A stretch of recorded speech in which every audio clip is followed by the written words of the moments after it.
Não tem jeito. Quando tu começa a fazer um exercício físico, uma hora tu atinge uma barreira. E essa barreira tem nome: fadiga neuromuscular.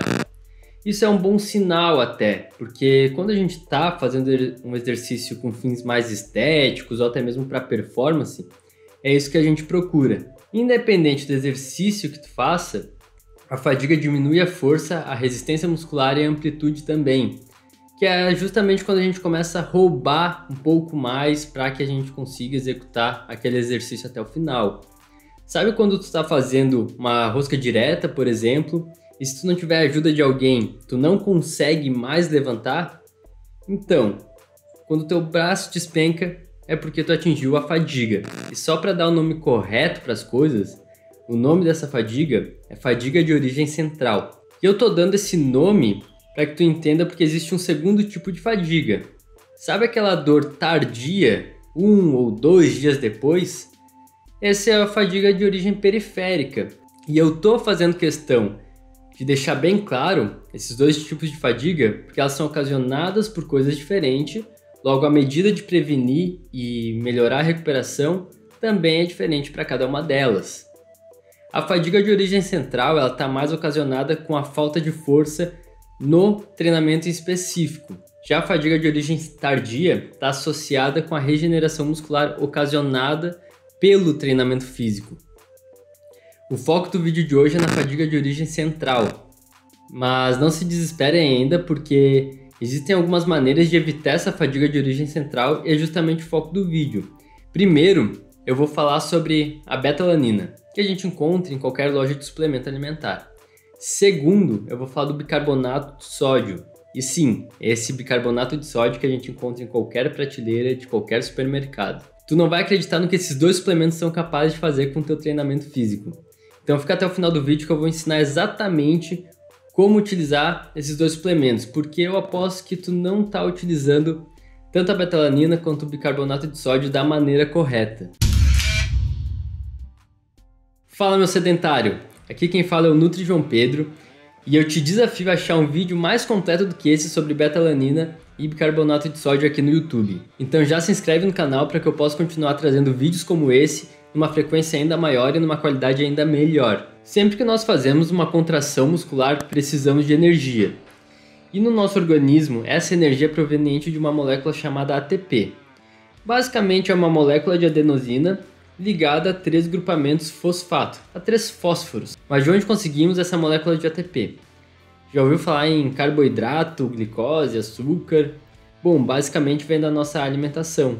Então, durante o exercício físico, nós metabolizamos esse carboidrato que está armazenado nos nossos músculos em forma de glicogênio e também o carboidrato que está na nossa corrente sanguínea, a fim de produzir mais ATP em 2 etapas. Ou seja, primordialmente o ATP vem da nossa alimentação, do carboidrato que a gente consome ao longo do dia, num processo fisiológico que a gente chama de glicólise anaeróbia, que é a utilização da glicose sem a presença de oxigênio. Só isso. Só um parêntese, existem outras vias metabólicas também que produzem ATP, como a da creatina, a da gordura, a da glicose com presença de oxigênio, mas a desse vídeo em questão é a via metabólica da glicose sem a presença de oxigênio, a glicólise anaeróbia. A glicose ela é metabolizada em 2 etapas. Na primeira, acontece uma cadeia de 10 reações até atingir 2 moléculas de piruvato, e durante essas 10 reações é liberado um pouco de ATP. A segunda etapa já é a partir do piruvato. Em uma única reação, mediada pela enzima lactato desidrogenase, o piruvato se transforma em lactato. E nessa única reação também é gerado mais ATP. Além disso, quando utilizamos o ATP, ele se transforma numa molécula de ADP, que nada mais é, ao invés de ter 3 grupamentos fosfato, tem apenas 2. E nessa reação também é liberado mais íons de hidrogênio, acidificando ainda mais a musculatura, fazendo com que a gente chegue na fadiga de origem central. Mas o que esses íons de hidrogênio têm exatamente a ver com a fadiga? Por causa da estrutura química, os íons de hidrogênio diminuem o pH muscular, fazendo com que a acidose muscular cause dor, desconforto e diminua a nossa força. Então é justamente isso que acontece quando a gente está fazendo uma rosca direta e o nosso braço não consegue mais exercer força. é porque a gente liberou muitos íons de hidrogênio. Diferente do que muitos acreditavam, a fadiga ela não é ocasionada pela produção de ácido lático. Primeiro, o ser humano não produz ácido lático, e sim lactato. E não que essa mudança de termo significa muita coisa, mas ainda assim não é o lactato que produz fadiga muscular, e sim os íons de hidrogênio ocasionado pela conversão do ATP em ADP e do piruvato em lactato. E agora a gente chega no ponto principal desse vídeo, onde a beta-alanina e o bicarbonato de sódio entram para diminuir a fadiga muscular. Começando então pela beta-alanina. A beta-alanina é um aminoácido com eficácia comprovada, porém apenas depois de um longo período sendo utilizada, porque, diferente do que muitos acreditam, ela não age de forma aguda, e sim de forma crônica, ou seja, precisa ser utilizada por um bom período de tempo, acumulada dentro dos nossos músculos, para então ter eficácia e ter o seu efeito ergogênico potencializado. De forma aguda, a beta-alanina pode dar um efeito de formigamento, umas picadas no corpo, porém, isso não significa que ela está sendo aproveitada, pelo contrário, ela está sendo desperdiçada, porque esse efeito de formigamento se chama parestesia. E a parestesia é um efeito colateral quando a beta-alanina não está sendo bem utilizada pelo nosso organismo. Mas não se preocupe, porque esse efeito colateral não traz nenhum prejuízo para a saúde. Só significa que a gente está desperdiçando a beta-alanina e não trazendo todo o potencial dela para o nosso treinamento. Segundo a Position Stand da ISSN, a Sociedade Internacional de Nutrição Esportiva, sobre beta-alanina, a suplementação é indicada com o intuito de retardar a fadiga em exercícios de alta intensidade e curta duração, que vão ali de 30 segundos até 10 minutos. Nisso pode se encaixar muitos esportes, como luta, crossfit, até mesmo um pouco da musculação, dependendo de como é elaborado o treinamento. E diferente do que muitos pensam, não é a beta-alanina em si que causa esse efeito de retardar a fadiga. Na verdade, é a junção da beta-alanina com outro aminoácido muito abundante na nossa musculatura, a L-histidina.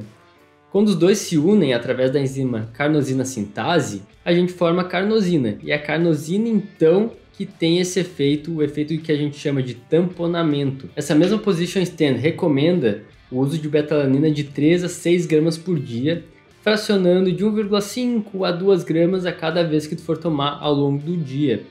Isso para evitar aquele efeito de parestesia, logo com que a beta-alanina seja desperdiçada. Dessa forma a gente aproveita ainda mais o efeito ergogênico da beta-alanina. E aqui eu abro um grande parêntese, porque muitas pessoas pecam nisso.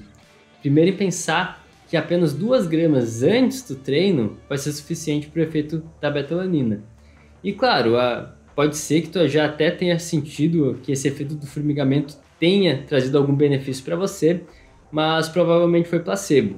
E não que placebo seja ruim, funciona, porém não significa que a beta-alanina em si está sendo bem aproveitada para o teu treinamento físico. E o propósito desse vídeo é justamente fazer com que tu potencialize o uso da beta-alanina e melhore o seu treino e seu condicionamento físico. Além disso, os estoques de carnosina demoram em torno de 4 a 12 semanas, sendo mais uma resposta individual para o carregamento desses estoques. Então pense bem quando tu for começar a fazer esse investimento, porque além de tu ter que tomar uma dose um pouco altinha ali, de 3 a 6 gramas por dia, tu também não pode parar mais, porque não adiantaria nada tu tomar durante 4 semanas, depois parar, depois tomar 4 semanas de novo e parar de novo. Assim teus estoques nunca vão estar preenchidos e tu nunca vai aproveitar o potencial máximo da beta-alanina. Então pense bem se vale a pena fazer esse investimento, porque depois que começar a tomar beta-alanina é melhor não parar. Então agora indo para o bicarbonato de sódio. O NaCO3 é a fórmula química do bicarbonato de sódio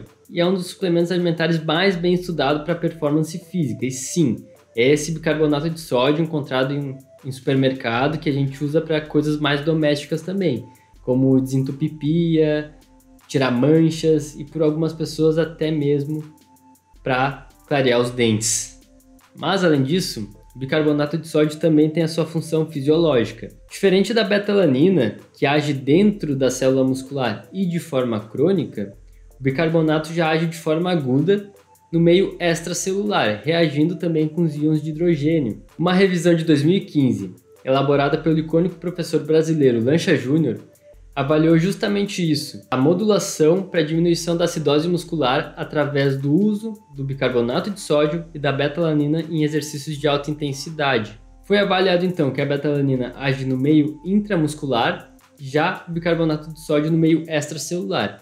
Então agora tu pode estar pensando, poxa, eu poderia então suplementar os dois ao mesmo tempo? E sim, pode, porque como cada um tem um mecanismo em locais diferentes do corpo, basicamente os dois teriam um efeito sinérgico, porque o bicarbonato serve como um tampão de prótons, de íons de hidrogênio, no meio extracelular, já a beta-alanina como um tampão de íons de hidrogênio no meio intramuscular. Um estudo em específico investigou justamente isso, o efeito sinérgico entre beta-alanina e bicarbonato de sódio, com 20 remadores bem treinados, na média ali de 23 anos de idade, num for time de 2.000 metros de remo. For time nada mais é do que fazer esses 2.000 metros de remo o mais rápido possível. Foi separado então 4 grupos. O grupo placebo, que não recebia suplementação nenhuma, o grupo da beta-alanina, o grupo do bicarbonato e o grupo da beta-alanina com bicarbonato de sódio. O grupo que suplementou beta-alanina isoladamente teve uma melhora no seu tempo de 6,4 segundos na média quando comparado ao placebo. Já o grupo do bicarbonato de sódio teve uma melhora no tempo de 3,2 segundos acima do placebo. Já o grupo que teve a suplementação de beta-alanina e bicarbonato de sódio teve uma melhora de 1,1 segundo quando comparado à beta-alanina isolada e ao bicarbonato isolado. Mas seguinte, aqui eu te mostrei só os efeitos ergogênicos do bicarbonato de sódio. Porém, tu deve tomar um pouco cuidado com alguns efeitos colaterais do bicarbonato de sódio, alguns efeitos colaterais indesejados, gastrointestinais, como náusea, vômito, diarreia também, desconforto, dilatação abdominal. Tudo isso pode acontecer se tu não tomar o bicarbonato da forma adequada ou então simplesmente não ser treinado a tomar bicarbonato de sódio.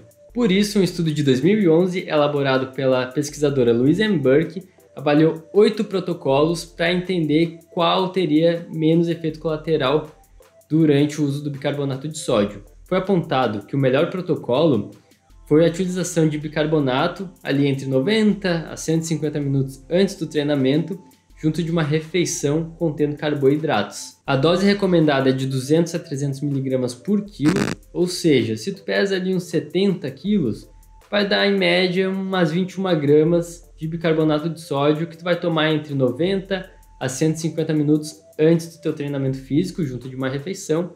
Se tu quiser, tu pode fracionar também 100 mg por quilo de hora em hora, 3 horas antes do teu treinamento físico. Então, se tu quiser aumentar a resistência do teu treinamento, tu pode estar suplementando beta-alanina e bicarbonato de sódio, porém a beta-alanina tem um efeito crônico, tem que tomar todos os dias, como eu expliquei para vocês. Já o bicarbonato pode até ser utilizado esporadicamente, já que tem um efeito mais agudo. Então, tu pode começar com doses menores para também evitar esse desconforto gastrointestinal. Caso tenha ficado alguma dúvida, deixa aqui nos comentários. Eu vou deixar aqui na tela algum vídeo para tu clicar e assistir. E é isso aí. Muito obrigado e até o próximo vídeo.